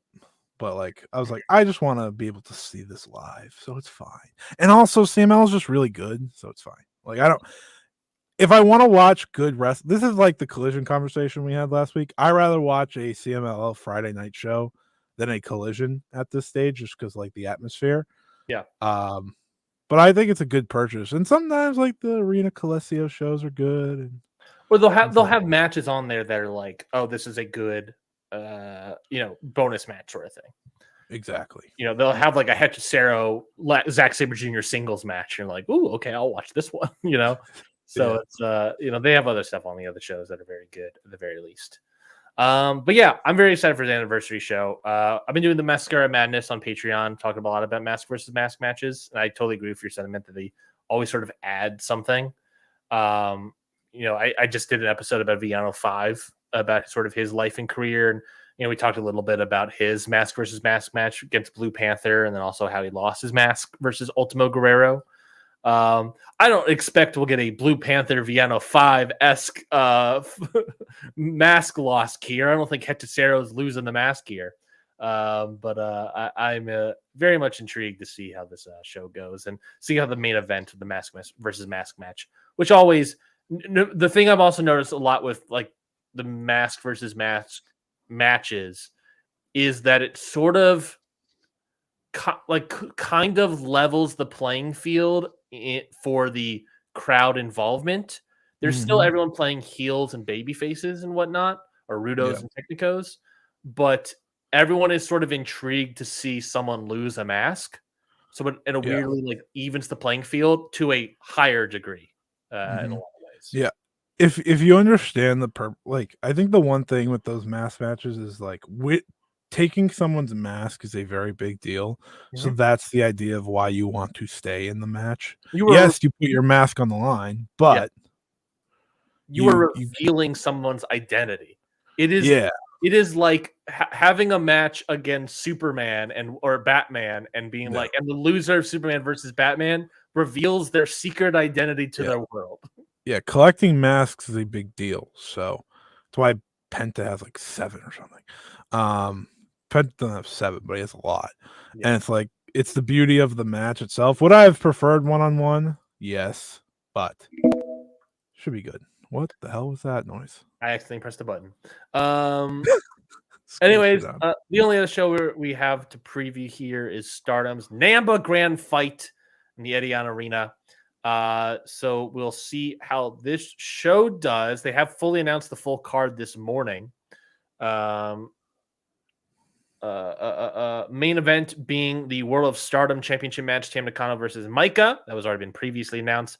They've also added the Wonder of Stardom title match, Natsupoi versus Hazuki. Tag match, Maya Watani and Hanan versus Azume and Mitsuyoshi Amasaki. Miyu Amasaki. Miyu Amasaki. Yeah, this is the Google translation on the Stardom website. Oh, yeah. You should have just looked at my tweet. Oh, great. Thank God you have a tweet. It's translated, so you don't have to struggle. Singles match, Suzu Suzuki versus Tomoyaka Inaba. So that should be solid. Shuri Sakikashima, Lady C versus Momo Watanabe, Konami, and Tekla. Starlight Kid, Meisara, and Kohaku versus Koguma, Saida, and Momo Kogo. Sayori Anu, oh my God, so many multi-mans. Sayori Anu, Yuna Mizumori, Aya Sakura, and Sayaka Kuryaba versus Natsuki Tora, Rina Ruaka, and Azusa Inaba. I'm so tired of saying all these names. Waka Tsukiyama and Hanaka versus Hina and Rana Yagami. Mina Shirakawa versus Sayaka Watani in special singles. And Zaina versus Rion in another special singles. Too many matches! What is this, 9? We got. Oh my God, there's so many matches. Like the singles are fun. A lot of them are fun. But holy shit, I don't need to see Waka. No one wants to see Waka and Hanako versus Hina and don't tell me. I know this. Hina and Rana Yagami? Correct. Yeah, no one wants to see that on a pay-per-view. Like there's so many names. Like someone messaged me it originally. I was like the good matches. They sent me the good matches first. There's a handful, and Saya versus Mina, all these, a year and a half later, is very interesting to me because boy, oh boy, have they been through a lot. Mm-hmm. So that's interesting to me. And Tomoka and Suzu had a great match in Taichi, Taka, whatever the fuck it's called. Mania or whatever it was. Yeah. At the end of 2022. Yeah. They had a great match once upon a time. And the big 2 matches should be good. But I was like, okay, so someone's not telling me something because there's got to be other matches. And then I looked at the full card. I was like, why are there 3 matches with hate? Why is there just like that? I didn't like them, but the battle royal idea was always so much better than just having to make me slog through 75 trios and tag matches that no one cares about. Can we get one, or I guess a third title match just to break things up a little bit? You know what I mean? Oh yeah, that would battle royal is not a bad idea, but we have 9 billion titles in this company. Can we not get one more who's the tag team champions? Can we put them into something? Momo and Tekla, they're just sitting there in a 6-man doing nothing. Trust me, I agree. You can't do the trios because Sayori, Tam, and Natsupoi have them, and they love to put those belts on the champions for some reason. Mm-hmm. But tag could have so easily been on the show. Yeah, it's yeah. I mean, the final 2 matches should be really good. Natsupoi and Hazuki should be great. But I'm looking at this card and I'm like, oh, the final 2, and I'll check out Mina and I'll maybe check out Mia and Sayaka Watani. Yeah. I can't defend it. I don't want to defend it, so I'm not gonna defend it. I mean, for me, there's a lot of good, but there's also a lot of I don't care. It's every tag match, which I feel like there's 75 of them. I know there's not, but it's half the card I'm into and half the card I'm not. So that's what it is. Yeah. If Maika wins, it's the funniest. It's just the funniest option, by the way. Yeah. So what are we talking about here? Maika, Tam Nakano. If Maika wins, you think it's plausible? Why wouldn't it be? Nothing makes sense. It would be so funny. Not implausible. It would be such a bad decision that it makes sense for this booking team.